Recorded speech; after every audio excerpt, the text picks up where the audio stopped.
Guess what, আমি কোথায়? আমার বাসার ছাদে।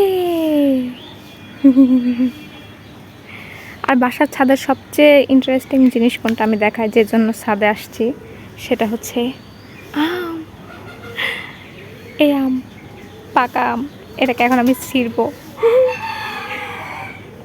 আমি অবশ্য ছোটোবেলা থেকে কখনো ছাদে টাদে উঠে, মানে গাছে উঠে আম পাড়া জিনিসটা কখনোই ফিল করি নাই, বাট এইবার করতেছি।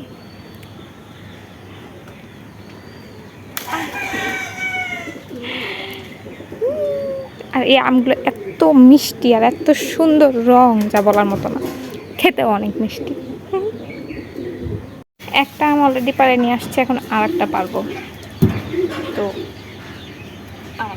এখানে রাখি। এই আমটা কোথায় আমি দেখাই, আমি ওটাই তুলতেছি যেটা আমার হাতের কাছে থাকে।